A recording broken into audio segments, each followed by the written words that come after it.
Bonjour tout le monde.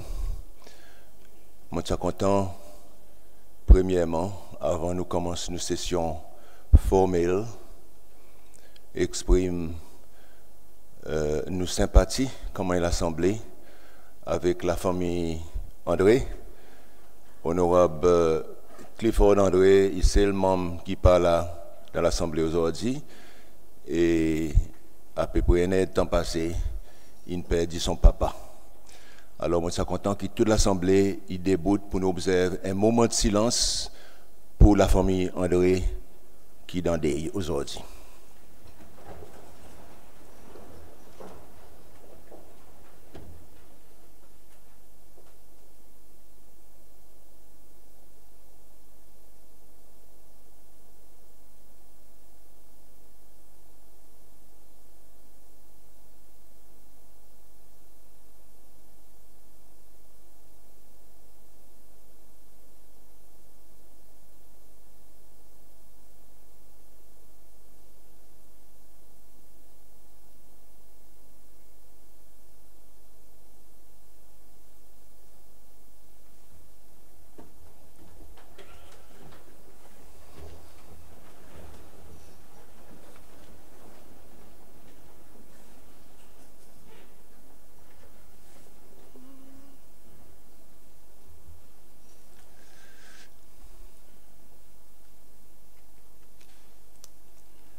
Merci tout le monde. It gives me immense pleasure to welcome a very distinguished son of Africa to address us today in this special sitting of the National Assembly. The gentleman in question is His Excellency, the Executive Director of UNAIDS, and is also Under Secretary General of the United Nations, Mr. Michel Sidibé. I'd also like to welcome to the Assembly two sons and daughters of Seychelles who are working with Mr. Sidibé, Dr. Jude Padayashi, who is sitting in front with His Excellency, and Mrs. Barbara Barbier, who is up in the Speaker's Gallery. I'd also like to welcome to the Assembly today in the gallery the management team of the Ministry of Health, former members of the National AIDS Council, members of HASO, SADC Parliamentary Forum staff, and also members of the Seychelles National Youth Assembly. Perhaps before I give the micro, la parole, to His Excellency, Mr. Sidibé, let me give you a brief resume of the career of this distinguished son of Africa. And as I just told him in the holding room, the fact that his mother is French and his father is Malian, he could very well qualify to be a Creole. Mr. Sidibé is a long-standing champion of a people-centered approach to health and development and a strong advocate of social justice. He became the second executive director of UNAIDS on January the 1st, 2009. He holds the rank of Under Secretary General of the United Nations. Mr. Sidibé's vision of zero new HIV infections, zero discrimination, and zero AIDS-related deaths has helped drive recent progress in the AIDS response. The goal of having 15 million people living with HIV on antiretroviral therapy by the end of 2015 was achieved 9 months ahead of schedule. Access to these life-saving medicines has continued to expand, with 18.2 million people on treatment by mid-2016.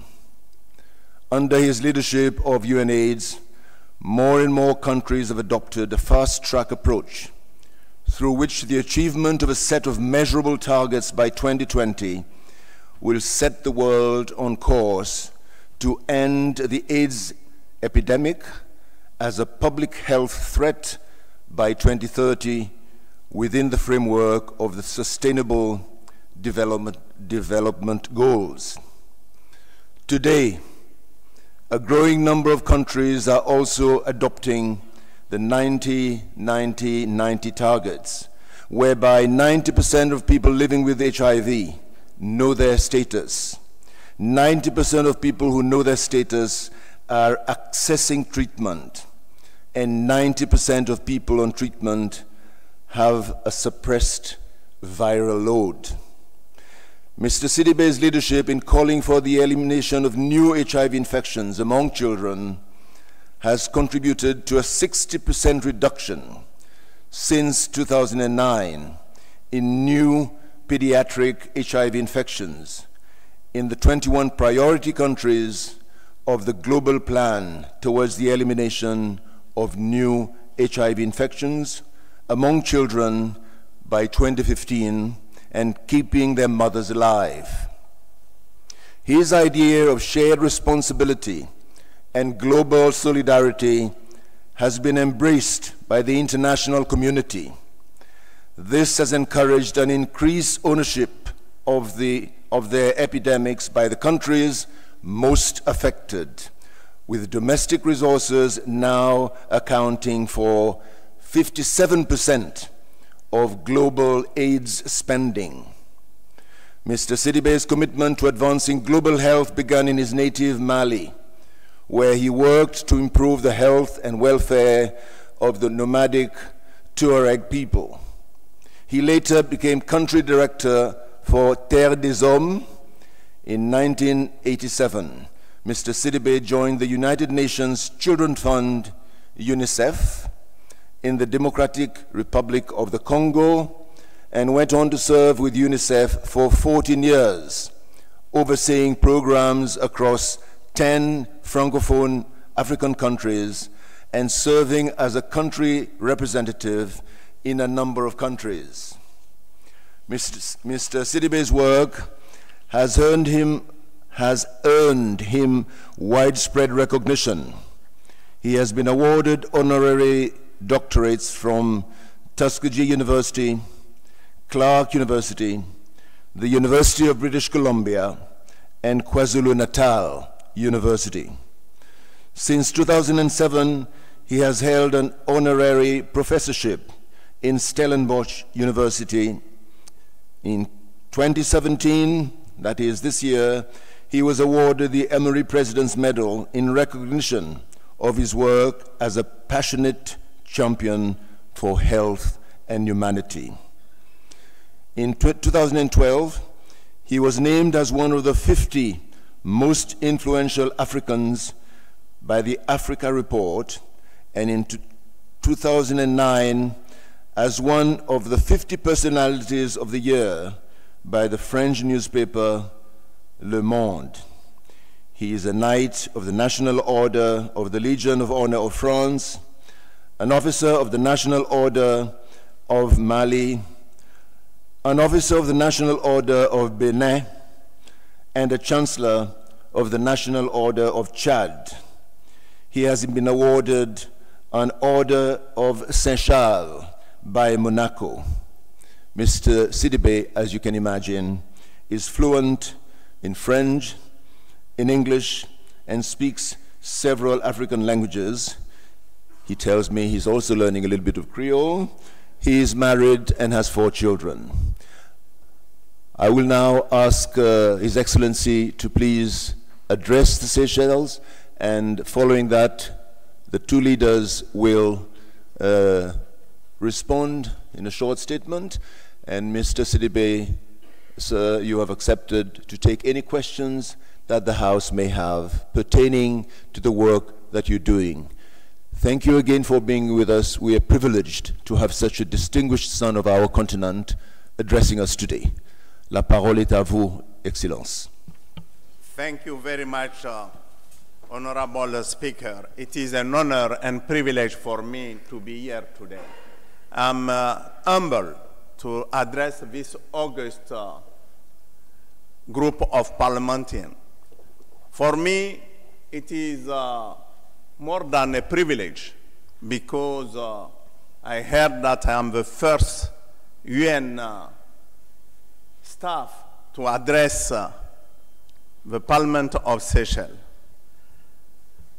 I personally feel that it is a critical moment for all of us. It is a critical moment because we are faced with a very rapid transformation in today's world. We are faced by, I can say, seismic change, political change. We can even say in some word that is tectonic, because from the north to the south, we are seeing growing conservatism. We are seeing geopolitical, demographic, climate, technological, socio-economic, protectionism, isolationism becoming, unfortunately, the words we are faced with every day in our life. This is translated by lack of economic opportunity for young people. I was saying to the speaker that the major challenge we are facing today is the lack of cohesiveness, a governance system which could allow us to redistribute, to make sure that we have a true social justice, a greater access to people who are left behind. And I want to emphasize the issue of young people, because from Mali to Victoria in Seychelles, you will find that our society are faced with the challenge of integration of those young people. They are representing almost 60% of them are less than 25 years old. They don't have job, they don't have hope, and the risk to lose all the social capital around them is very high.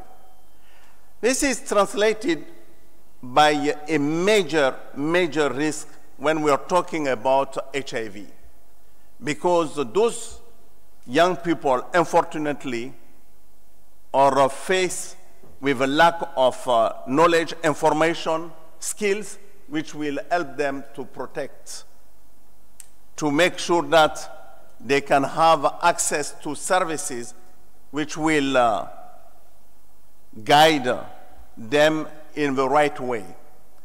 And I want to say that your role is unique.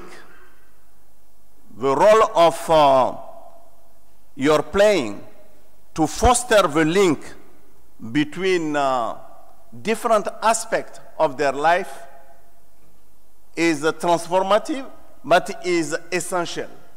You can take from the issues of food, accessing food, education, health, productive life, job creation.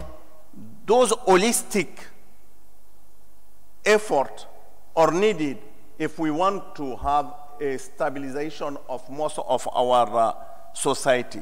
If we don't have that, we'll be faced with a breakdown in the fabric.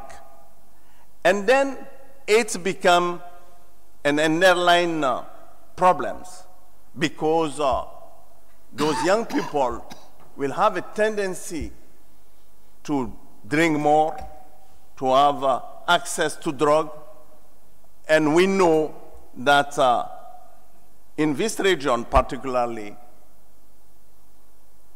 drug user, people who inject the drugs, are one of the major vector of the transmission. So I want to say it is important for us to reflect on these issues and to use your critical leadership and the vision you have been able to set for your country to bring proper laws, reforms, which will help us to address this issue.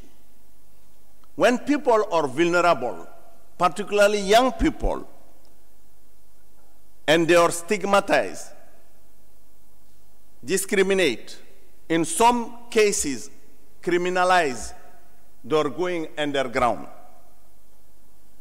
They are left behind, and they are faced with prejudice, and they don't come to access services which are made available for them.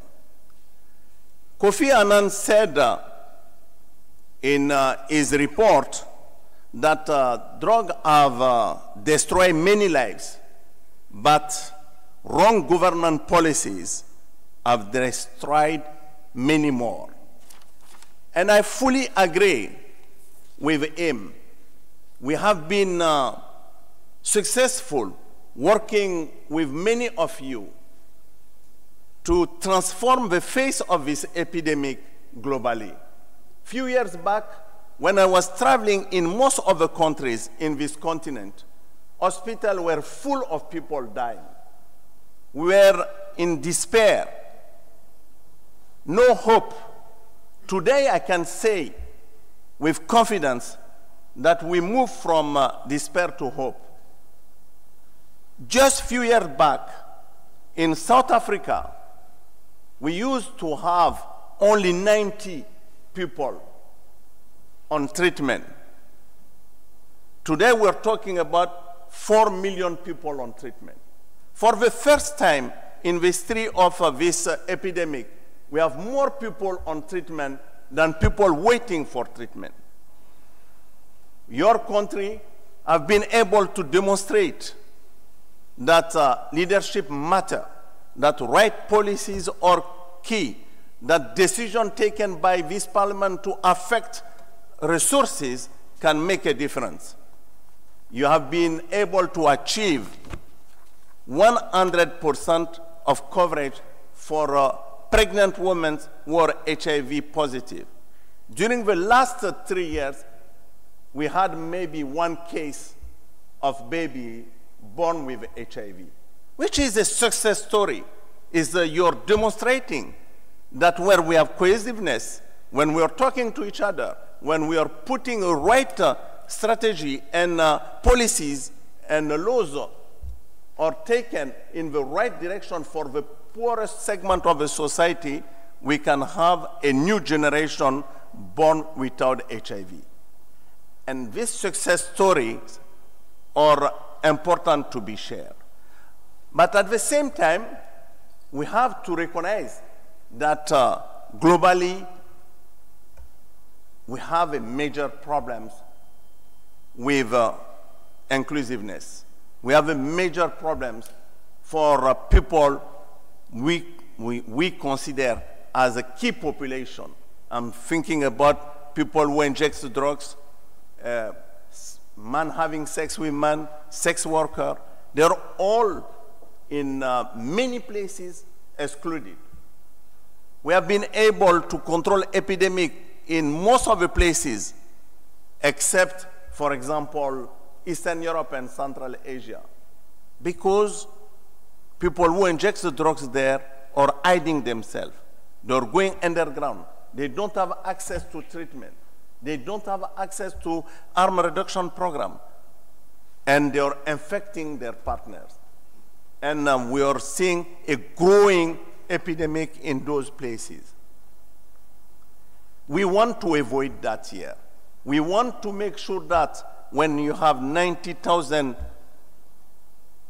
people, we will not have the highest number of young people injecting drugs, because it could destroy completely your prospect of building a healthy nation.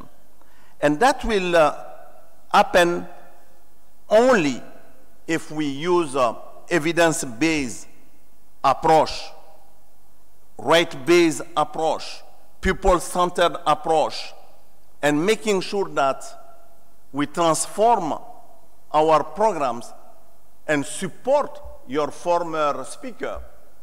I had a privilege to talk with him yesterday, who is in charge of these drug programs, to support him, to make sure that he can have enough resources to deliver on this critical program for the nation.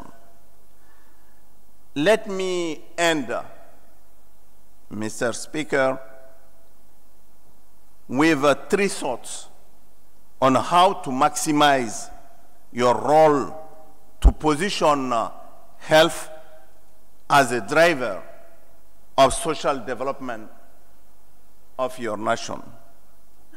Use your ability to enact legislation to the maximum. Work to reform punitive laws and rewrite norms that impede the agenda. It's very important for us. You're amongst the few countries who have been removing homophobic laws. And we are seeing more and more of those people coming out, asking for services, because before they were hiding themselves. Address laws, policies, and social practices that hinder access to sexual and reproductive health services for young people. I can say with confidence that when you don't give skills to your young people, when you don't give them opportunity to have a proper sexual education, information, they become taken hostage by the street. They don't have a chance to develop this capacity to resist to negative practices. We need to confront gender-based violences and discriminatory laws and practices that restrict women's equal access. 2, I want to say that use your financial authority to adopt budget lines that drive investment in adolescent, young people, and key population. I know in many places, talking to Minister of Finance,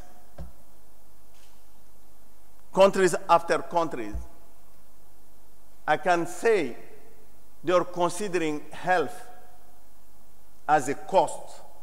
They're not considering health as an investment. And it's important for us to change that. I've been exposed to difficult situation in Sierra Leone. They had 12% of economic growth during almost 8 years. It took them less than 1 year of Ebola to have a negative growth. I said less than 1 year. And because most of the investment were made in different sectors except health. And unfortunately, beautiful hotels, nobody were there. Beaches, nobody. School stopped. Transactions coming from outsiders, particularly investment, private sector and others, were stopping. So it's important to pay attention to invest in education, health, social sector is a key in your budget deliberation. Focusing on young people, adolescent is critical. And lastly, bring your oversight, making sure that your role in terms of a proper mechanism for a transparent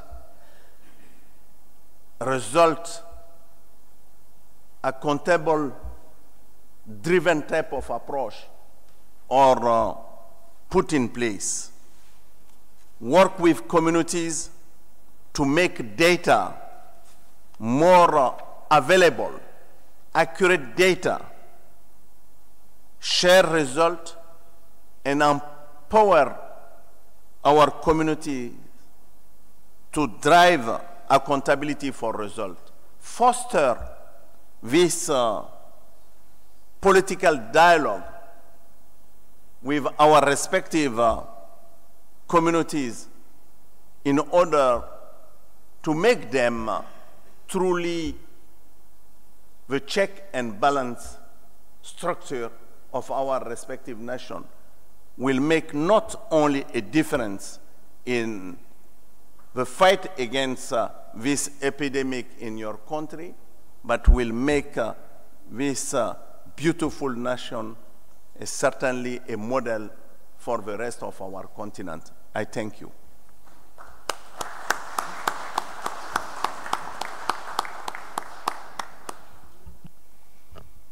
Thank you very much, Excellency.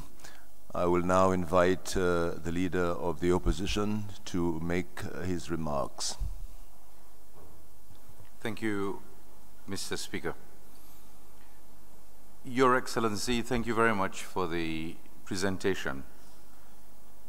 I guess the global vision that you talked about and the way through UNAIDS you've been trying to tackle the issue of HIV and how to not only reduce the occurrence of the disease, but also how to get more people onto treatment gives us encouragement.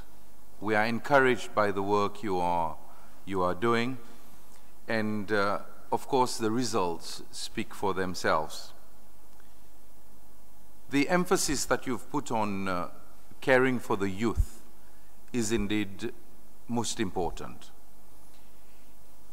Seychelles, being a country where our youth population forms the majority, is of course one area where the whole program is focused.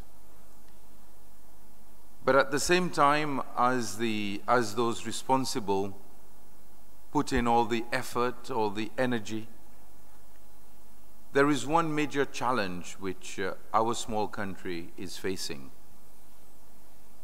And the one thing that comes to mind as I will speak on the big challenge that we are facing, and especially with your presentation, is the slogan which we all use: think globally, but act locally. You see, Your Excellency, the scourge of drugs, heroin in our country, might derail us in the fight against HIV and in the fight of combating HIV, especially among our young people. The latest statistics, for example, speak of over 6,000 heroin addicts in our small country. And out of a population of 90,000, this is nearly 1%. And today, as we speak, the amount of money which government has to inject in the methadone treatment program is, of course, having a big impact on our budget. The number of hepatitis C cases which have now been reported, again remove so much money that we could have invested in healthy programs for our young people, encouraging them to live healthy lifestyles and becoming the leaders that we expect them to be, and of course helping us have this country that we all feel we deserve, a country which is already so beautiful. I mean, I say that very humbly, but all our visitors tell us that, and we as Seychellois also, as we visit our own country, we are sometimes marveled by the beauty of this place. But as I say, the different challenges come to mind, and we are, of course, as responsible leaders in this house, we are, of course, called upon to play a role in eliminating all those challenges. But whenever we hear stories of what is happening in our society, we ourselves become even more shocked. Not too long ago, we were informed of new and dangerous practices amongst the heroin addicts, for example, where blood was being exchanged. It was no longer something else, but one addict would inject himself or herself with heroin, and then another addict would come and get some blood, and we know that the transmission of HIV is mainly done through blood. When we hear stories of young girls who are now on the streets, presenting the menu of services they offer, amongst which is unprotected sex for a higher price, all these things worry us. When we hear of the number of prisoners who go into the prison HIV-free or hepatitis C-free, but who come out infected, again, we are worried. And as a small country, the scare is even greater, because compared to large populations of over 5 million and above, when something terrible happens, I mean, 1% can be considered a low figure. But for us, 1% of the population represents a very high figure. And of course, it's a source of great worries. And when we balance everything out with the economics, again, we are concerned as a country. So maybe, Your Excellency, you can, as you pursue your visit to our beautiful country, I'm sure you've been welcomed by everybody, and you're being told, look, and the speakers just welcomed you as a son of Africa, as a fellow African. Please encourage our young people, as you are already doing, as you have already done this morning.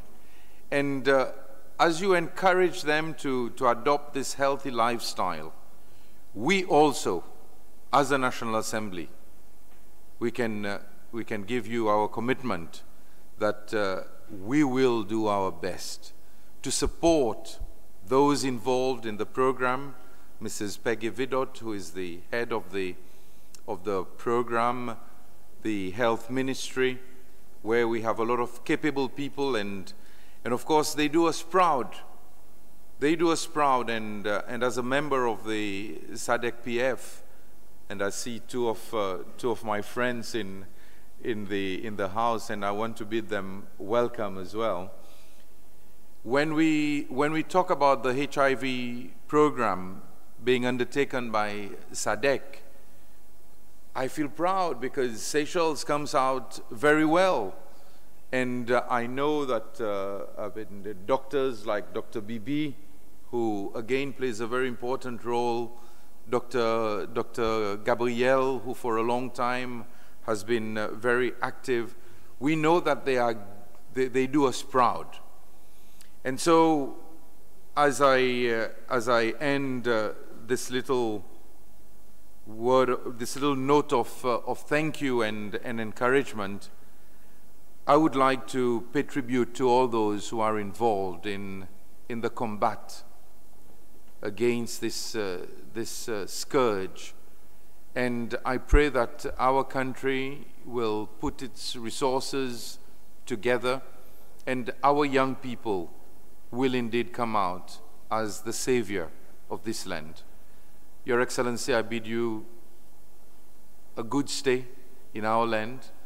I bid you a successful mission. I thank you very much.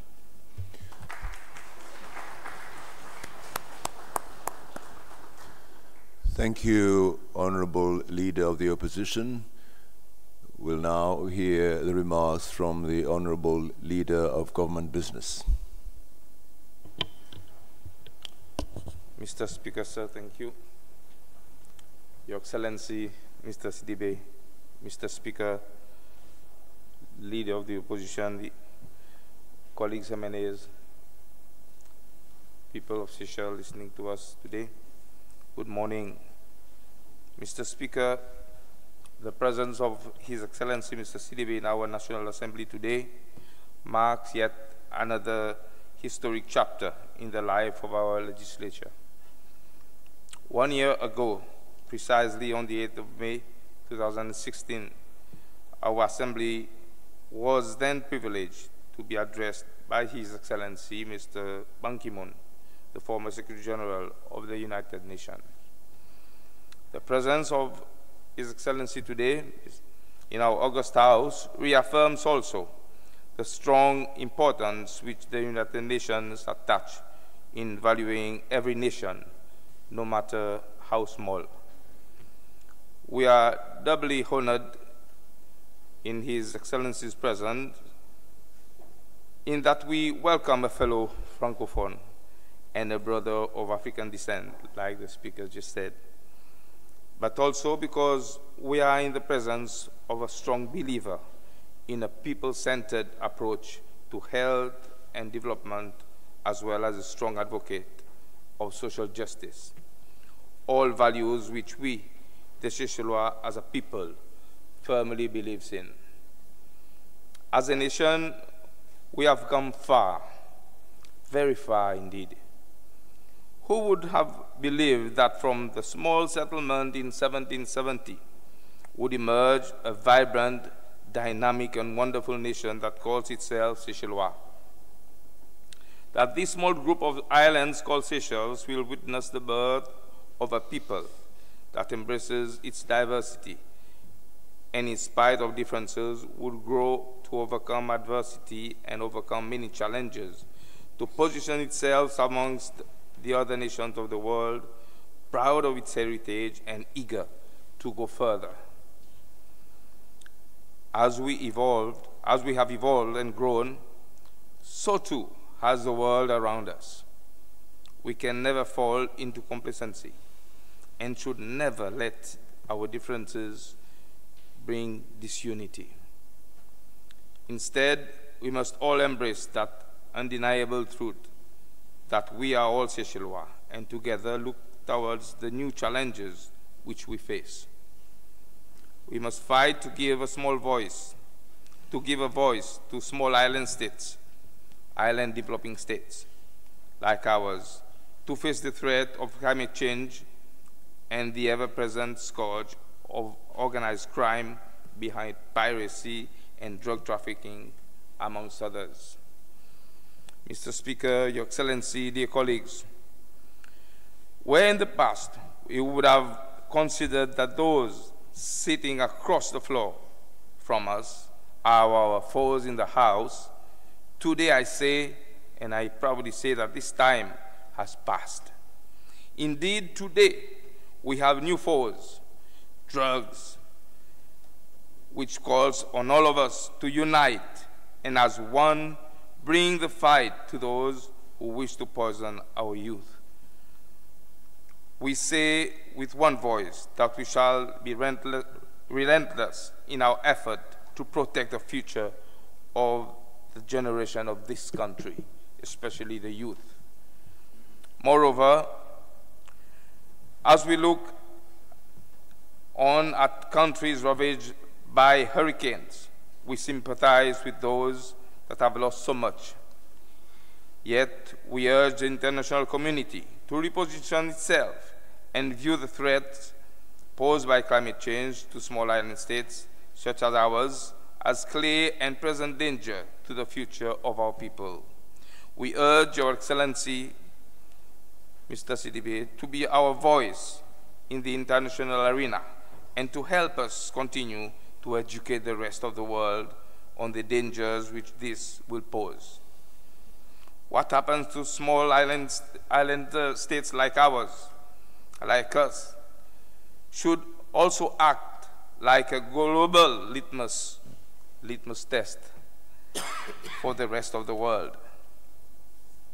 As we continue along the continuum of development, we also need to ensure that prosperity is achieved by all for the benefit of all.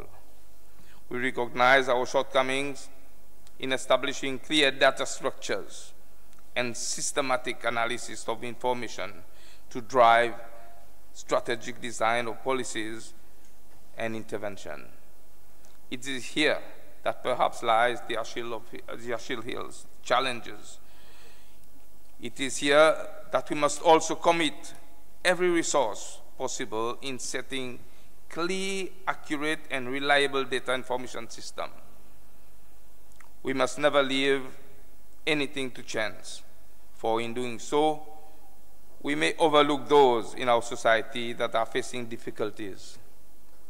We can, and also we will do better in ensuring that we benchmark ourselves against internationally set standards. But more importantly, that those standards by which we locally judge ourselves should be the highest possible. I have great belief in our people, and I know that there is very little we cannot overcome if we work together. To us, HIV and drugs should not be stumbling blocks. We will turn them into stepping stones that will allow us to reach even greater heights. I pledge, and I believe, we pledge our commitments in this House today to step up to the challenge and fight for what Seychelles needs, and together usher in an even higher and better tomorrow for generations to come. History will remember us as those whose unfailing commitment towards our country led us to be bold in changing the status quo and refusing to allow the challenges of today limit the achievements of our country tomorrow. Mr. Speaker, Your Excellency, as I conclude, I can say also that as I speak, our NDA, our organized body fighting against drug, is actually apprehending major drug dealers who are at large, and we need to put them to order. And also, I can say that we have listened to you very, very attentively, and your vision will definitely inspire our Parliament to more commitment, as we believe that a strong Parliament will help us along this path. We wish you also a nice day in the Seychelles. Enjoy. Come again. We see that you are surrounded by Seychellois. We know that you firmly believe in us, and that is also a good inspiration for us. I thank you, and I wish you all the best in your mission.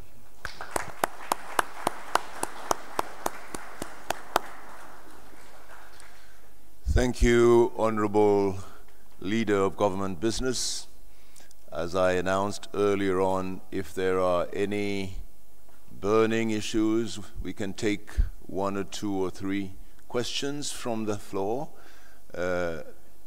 Yes, Honorable Owamkalawan. Mr. Speaker, in my short address, I omitted to mention that one of our sons has indeed made us proud on the African level, and I'd like to congratulate Mr. Jude Padayashi on his appointment as country director for the region, and I'm sure he's doing a great job, and we wish him all the very best. Thank you. Well, thank you for that, Honorable Owamkalawan. You've preempted my concluding remarks because Dr. Padayashi has only this year been appointed as the regional director based in Madagascar, but covering Seychelles, Mauritius, Comores, and Madagascar as well. He has formerly worked with UNAIDS in different African countries, Zimbabwe, I remember, South Africa, Madagascar, and now he's covering the region. So, Honorable Owamkalawan, you are absolutely right. One of our own sons is making us proud. But I'd also like to congratulate Barbara, Mrs. Barbara Barbier, who is in the Speaker's Gallery, who's also working for UNAIDS. So you see, we are going places, and we are being represented in different organizations, multilateral organizations, and it should be an inspiration for others that we can also be there and we can contribute at international level. So again, well done, Dr. Padayashi. Honorable Ruku. Thank you, Mr. Speaker. Morning, His Excellency, Mr. Sidibe. Morning to you, Dr. Padayashi, and good morning to all members in the Assembly. Mr. Speaker, my question to His Excellency is, how would you categorize the efforts to end stigma, and what can UNAIDS and us MPs do differently or even more? Thank you. Your Excellency. Thank you very much. Stigma discrimination, in my vision, I was just making sure that zero discrimination is central. Stigma sometimes is very complicated, but discrimination is our decision. Discriminating people from health center, discriminating people from getting job, discriminating people for having access to services because for who they are, that is our decision. And this house can help us a lot to really move those bad laws, punitive laws, which are not helping us to go for universal access, universal coverage for services for people who are in need. So I think your role is critical. Without you, it's not possible. In many places, when we are seeing people going underground, like I was describing, is particularly the fact that laws are not conducive and not creating environment which will help us to reach people.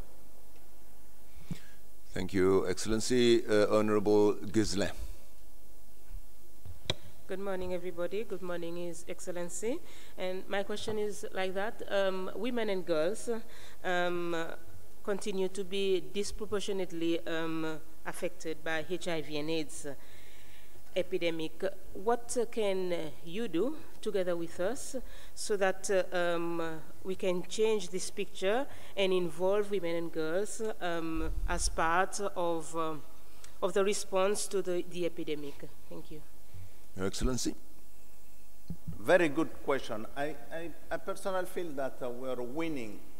If you look at in certain part of Africa, reducing new infection, countries where we were thinking that they would have not been even on the map of Africa today, Botswana, Swaziland, Namibia, even Zimbabwe, are being a model today. As, they are demonstrating clearly that they can control this epidemic, that they can put more than 95 to 90% of people on treatment. But we are failing to adolescent girls. We are failing to young women for many reasons. First is that they are taken hostage by their social status in many places. So unfortunately, early marriage, unfortunately not staying at school, unfortunately early pregnancies, and which become a very important entry point. So first, poverty, changing the status of the women in the society, making sure that we can keep them at school. And two, we know by experience today that if you don't work with Ministry of Education and change completely the curriculum, make sure that they can stay at school, adolescent girls will not make a change. We have a good review of the World Bank today in Malawi showing that just a cash transfer of $20 per month to a poor adolescent girls coming from a deprived family can reduce HIV infection amongst adolescent girls by 66%, can reduce early pregnancy than more than 35%, early marriage. So education is central, is critical. Any additional years on secondary school for adolescent girls is reducing the risk of infection. So education, fighting poverty, good laws, making sure that violence against women are stopped, and role of men on all of that, and I will end with that one, is critical. Unfortunately, we are seeing a vicious circle today. Men are not tested. Men don't know their status. Men are taking drugs on others, and they become HIV, infected by HIV, and then starting infecting young adolescents. And those adolescents are becoming more mature women and infecting. So this cycle, you need to break it by also bringing men to the services to test them and to have them having access to treatment. Honorable William. Thank you, Mr. Speaker. Good morning. Excellency, good morning, Mr. Padayasi, and all people in the gallery, good morning. Mr. Speaker, my question to the Excellencies is as follows.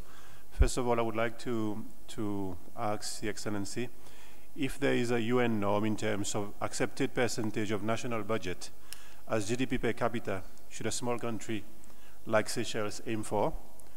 Secondly, based from our experience, Excellency, do you see that the cost of drugs going down? Thank you. Excellency. Thank you very much. I think our advocacy helps us really to bring AIDS drugs as a public good. It's just amazing what happened in a few years. We moved from $15,000 per year to $85 per year for treating people. Without breaking this trajectory of the cost of the medicine, would have never been able to put 19.5 million people now on treatment. I want to just say that last week we have been negotiating a new price of medicine, introducing, because what we are faced with is that we're talking about coverage, but we're not talking about equity. Which type of drugs are given to people in US? Which type of drugs are given to people in Europe today? And when I'm talking about drug first-line treatment, those molecules are made available to our people? No. So we have been really bringing Gates Foundation, Unitaid, and CHI, and Sweden to negotiate the introduction of one of the best medicine we have today in the world, in Africa, and we will have 90 countries who will be able to benefit to that medicine is $75 per person per year. But the advantage of this medicine, after 3 days taking the drugs, you can suppress completely the activity of the virus in your blood and stop the transmission. And that was not available. The drug we are giving, even in Seychelles, is 5 drugs per day. It's not 1 pill per day. That will be 1 pill per day. And this 1 pill, I said 3 days. The drugs we have, you need to wait almost 3 months before reducing by 50% the activity of the virus in the blood. So you can still continue to transmit. So it's very important to really to ask me to address this question of the price of a medicine. Honorable Sebastian, Your other question? sorry, Honorable William, you had a related question. What? Yeah, Mr. Speaker, my first question regards to percentage in terms of GDP per capita is recognized by UN for national budget. Thank you. I think the biggest challenge is how to sustain our gain. Because if you look at what is happening today, most of the progress we have been able to do is based on the resources coming from outside of our continent. Almost 90% of the people who are on treatment based on resources coming from Global Fund or PEPFAR Fund. In most of the countries really highly impacted by this epidemic. So in Abuja, we decided that 15% should be taken from national, to be allocated as 15% of the GDP for health. But few countries have been able to achieve this 15% allocation to health. Honorable Sébastien Pillet. Yes, sir. Thank you, Mr. Speaker. Mr. Speaker, I would like to ask His Excellency, in his capacity as an Undersecretary to the United Nations, given that small countries like ours have a limit on the resources which we can commit to different programs, and we have also, a little louder? we have also engaged in programs that protects the environment to mitigate the impact of climate change, and also that requires resources. As somebody from the international arena and from a global perspective, do you think that the commitment now in relation to an issue like climate change and in context to small island developing states puts us in a position whereby we can continue to commit ourselves to maintaining and sustaining the progress we have made in relation to programs that relates to, in this case, HIV, because you've just mentioned the cost of retroviral drugs, which is an issue. Because as we have seen recently, the moves by some in the international community to move away from that puts us in a predicament whereby as we continue to invest and put resources towards that, we might find ourselves having to try and ensure, and to also ensure that we maintain our gain. So how does that feature into future plans to ensure that small states like ours, vulnerable to such global changes, are not left to detriment in relation to all programs generally? Thank you. Excellency. Thank you very much. That is a personal opinion. It's not probably an opinion from the UN. But I want to say honestly that the criteria we are using today to allocate development aid is obsolete. It's designed and based on a situation where we were thinking that we have low-income countries, middle-income countries, high-income countries, and we allocate resources in function of that one. So if you move from low income to middle income or high, we've said, okay, those countries need to resolve their own problem. I personally feel is wrong. It's wrong because it's not taking into account vulnerability. And what we need to do, like you said, is to really think about a new mechanism which can really think about fragile communities. And the people we're talking about, those young people, people who inject drugs, from Baltimore to Bamako, I can say, I'm meeting them. They're fragile, they're without social capital, social economic economic capital and others, and they're left completely behind. And if we don't have a new mechanism which will help us to continue to invest, it's impossible. Small countries or big countries who are not addressing vulnerability will have more and more instabilities, and those instabilities will lead us to certainly more problems than anything else we can think about. Thank you, Excellency. Honorable Vidot. Thank you, Mr. Speaker. Good morning, everyone.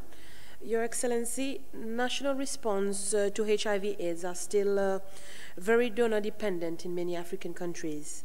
Although there has been improvement in some use of domestic resources in some countries, please tell us, how can UNAIDS help members of Parliament track a health budget to find out how much allocation resources actually reach the citizens in the smallest health families? Thank you. Excellency. I think the sustainability of our programs is key. I've been really advocating for some time, and the speaker was talking about, I produced a report called a potential dependency crisis on HIV, and I took this report to African Union, and I presented to the head of state, and we end up having what I can call, what they call roadmap for shared responsibility and global solidarity. And there they try to define some kind of criteria where countries could really move from total dependency to less dependency.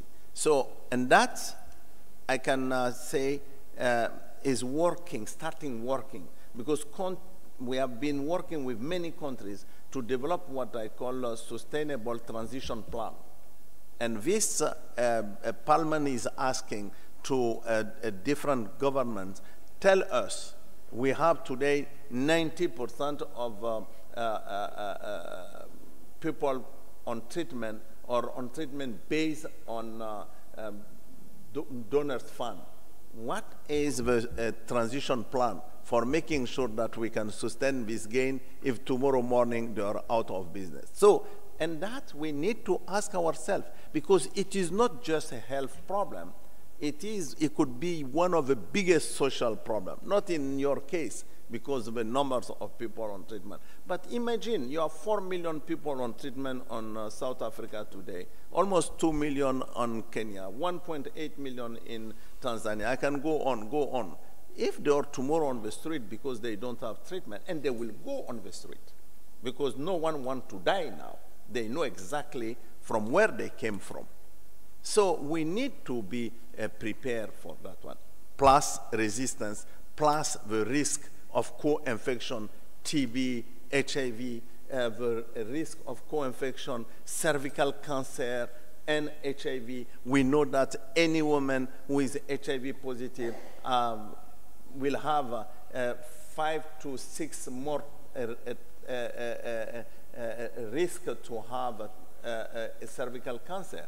So it's important to look at this whole co-infection integration, which will help us. But efficiency on our service delivery is also key. Honorable Aglai. Thank you, Mr. Speaker. Good morning, Your Excellency, Mr. Sidibe, and Mr. Padeyashi. Your Excellency, when it comes to Africa, in 2014, South Africa was declared as the country with the most antiretroviral therapy in the world. While comparing to other African countries, they are facing many difficulties to access simple treatment regimens.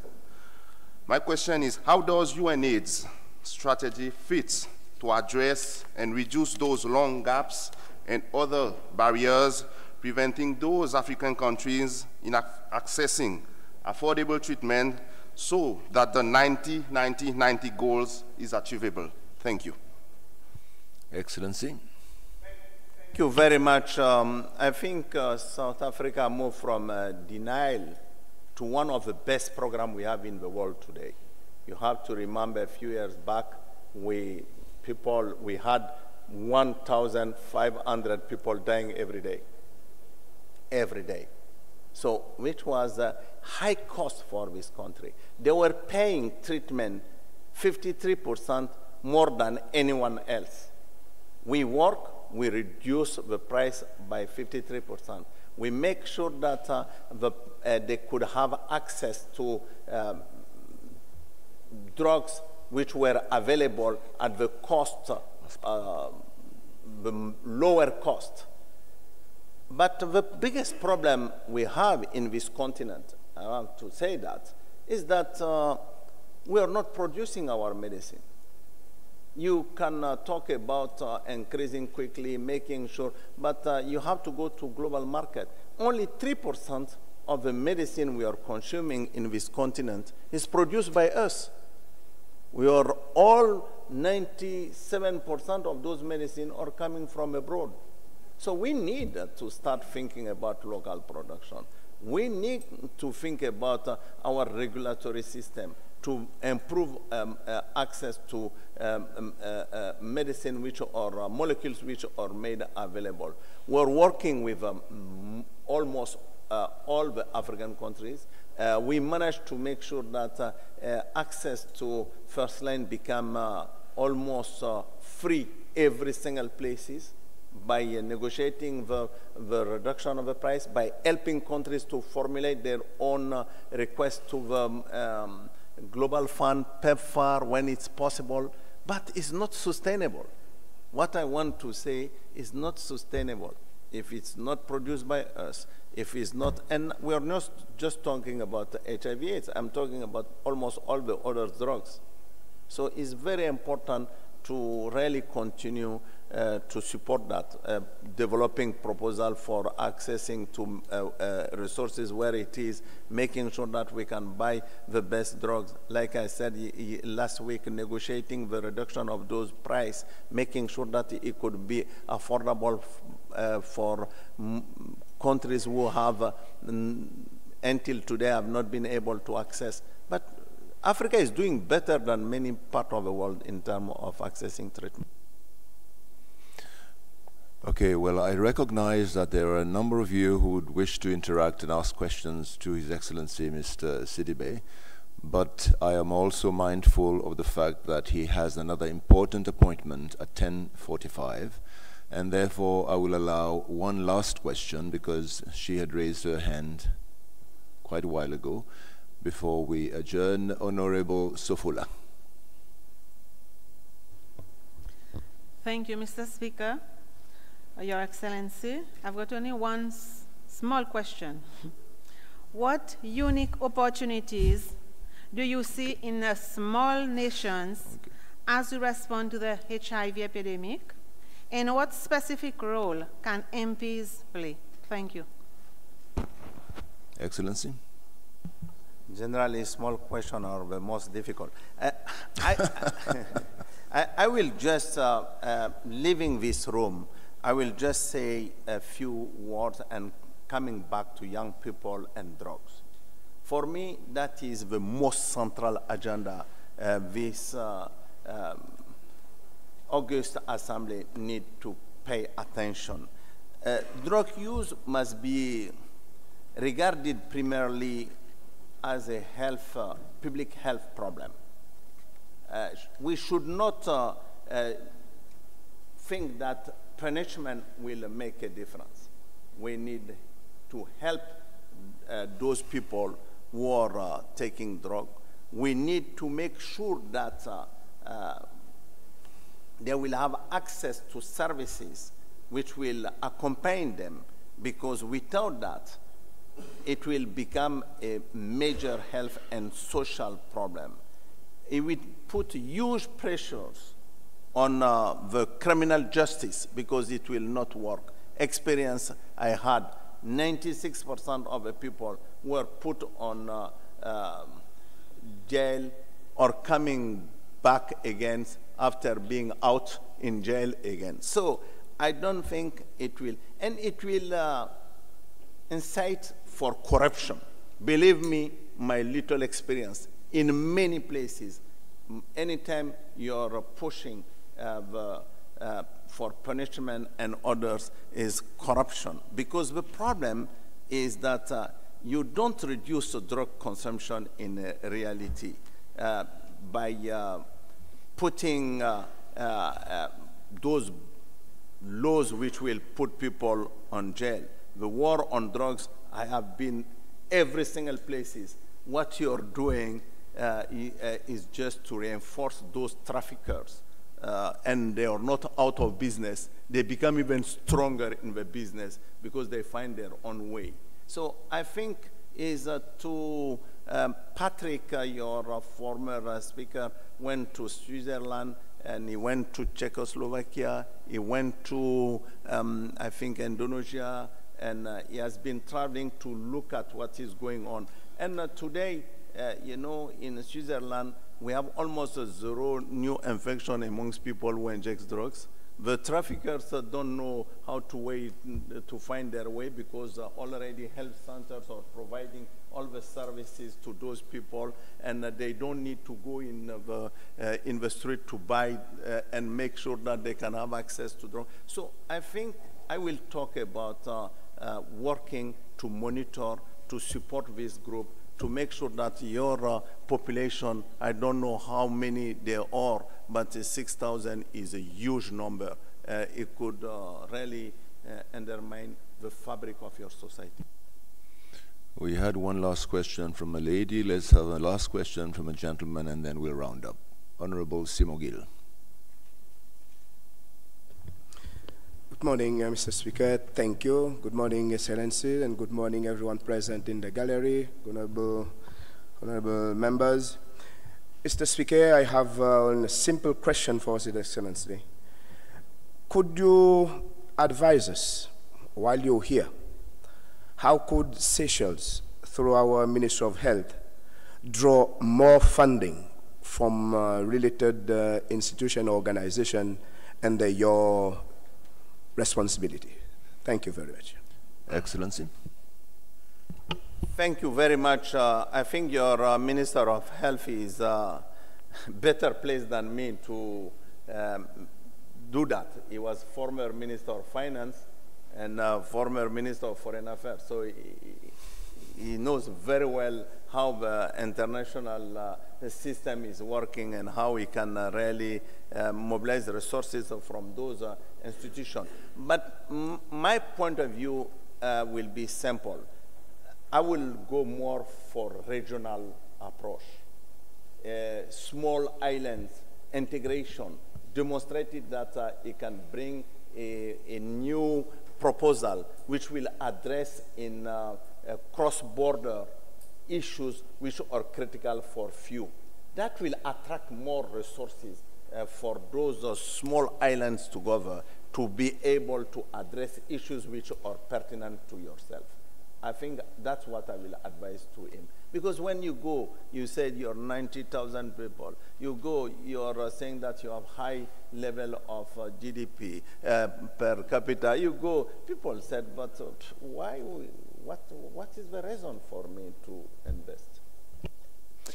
Excellency, at this point, I would like to thank you warmly for having interacted with our members of the National Assembly. I have no doubt that members of the public who are or have been listening to your address, your interaction, will have drawn lessons and more information about the whole issue of HIV/AIDS. I note with warmth that you are a champion of social justice and people-centered government, two themes that are very relevant to the African continent. I trust that you will leave this country with every blessing and that the third time you will visit Seychelles, you will visit as the UN Secretary General representing Africa. Thank you again for your time with us. Have a very good stay in Seychelles, and please come back. I will now invite all members of the Assembly, our invitees who are in the gallery, to join myself, Dr. Padeyashi, and His Excellency, Mr. Michel Sidibe, in the lobby for refreshments where you can interact, and Mr. Valmont and others, you can ask your question to Mr. Sidibe. Thank you again. We'll adjourn and we'll meet you in the lobby.